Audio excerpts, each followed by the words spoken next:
दोस्तों, राम के काल में रावण, तो कृष्ण के काल में कंस, बुद्ध के काल में देवव्रत, तो कल्कि के काल में भी कई लोग सक्रिय हैं। विद्वान लोग कहते हैं कि वे शत्रु आज भी सक्रिय हैं। आज हम आपको बतलाएंगे कि वे कौन हैं जो भगवान श्री कृष्ण के सबसे बड़े शत्रु हैं। हालांकि भगवान कृष्ण ने यूं तो कई असुरों का वध किया, जिनमें कालिया, नरकासुर आदि शामिल है, जिनकी उनसे कोई शत्रुता नहीं थी, और वे असुर भी कोई शत्रुता नहीं रखते थे।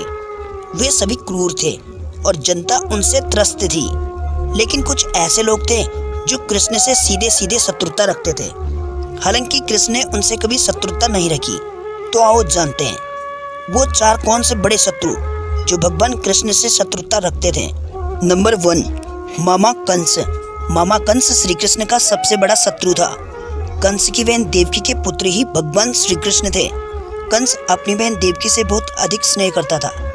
लेकिन एक दिन जब अपनी बहन देवकी और अपने बहनोई वासुदेव के साथ कंस रथ पर सवार था, तो अचानक आकाशवाणी हुई कि तेरी बहन का 8वां पुत्र ही तेरा वध करेगा। तभी से देवकी और वासुदेव को कंस ने जेल में डाल दिया और एक एक करके देवकी के 7 पुत्रों को कंस ने मार डाला। जब देवकी का 8वां पुत्र भगवान श्री कृष्ण हुए तो भगवान का अवतरण हुआ और वासुदेव ने कृष्ण को नंद के घर मथुरा छोड़ दिया। बाद में कंस ने कई चालें चली भगवान श्री कृष्ण को मारने की, लेकिन सारी चालें भगवान के विरुद्ध असफल हुई। उसके बाद एक दिन कंस ने पहलवानी का कार्यक्रम रखा, जिसमें श्री कृष्ण ने कंस के कई पहलवानों को हरा दिया और अंत में कंस को उसकी गद्दी से नीचे अखाड़े में लाकर उसका भी वध कर दिया। इस प्रकार कृष्ण ने अपने माता पिता देवकी वासुदेव को मुक्ति दिलाई। नंबर 2, कल्यावन। यह जन्म से ब्राह्मण लेकिन कर्म से असुर था और अरब के पास यमन देश में रहता था। पुराणों में से मल्लेच्छों का प्रमुख कहा गया है। कल्यावन ऋषि शेषीरायण का पुत्र था।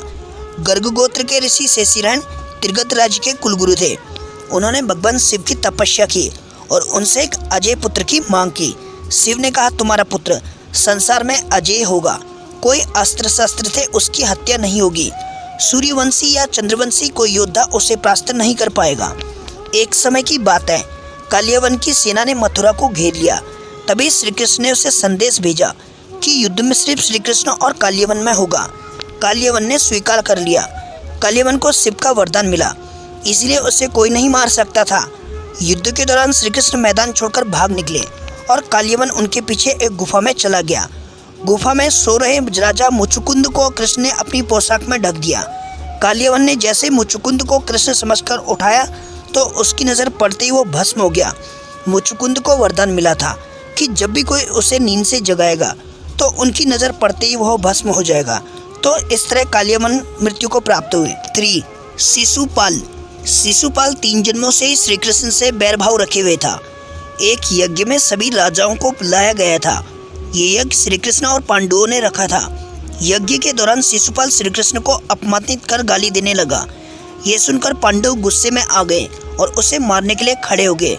श्री कृष्ण ने उन्हें शांत किया और यज्ञ करने को बोला, जिसके बाद शिशुपाल नहीं रुका और गालियां देने लगा। काफ़ी देर बाद श्री कृष्ण गरजते हुए कहते हैं कि बस शिशुपाल बस, मैंने तेरे 100 शब्दों को क्षमा करने की प्रतिज्ञा ली थी, इसलिए अब तक तेरे प्राण बचे रहे हैं। अब 100 शब्द पूरे हो चुके हैं, शांत बैठो, इसी में तुम्हारी भलाई है। जिसके बाद शिशुपाल ने जैसे ही गाली देनी फिर शुरू की, श्री कृष्ण ने अपना सुदर्शन चक्र निकाला और पलक झपकते शिशुपाल का सर काटकर गिरा दिया।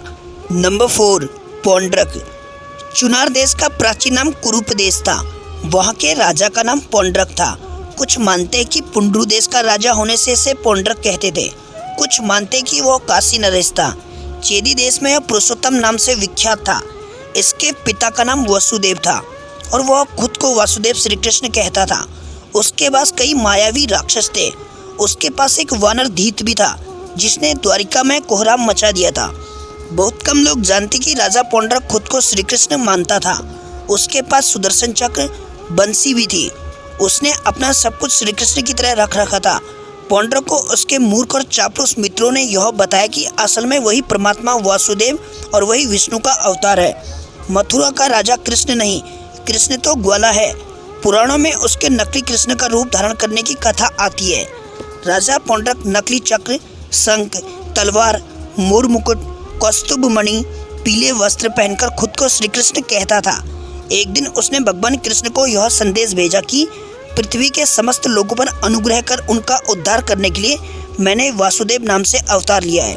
भगवान वासुदेव का नाम एवं वेश धारण करने का अधिकार केवल मेरा है।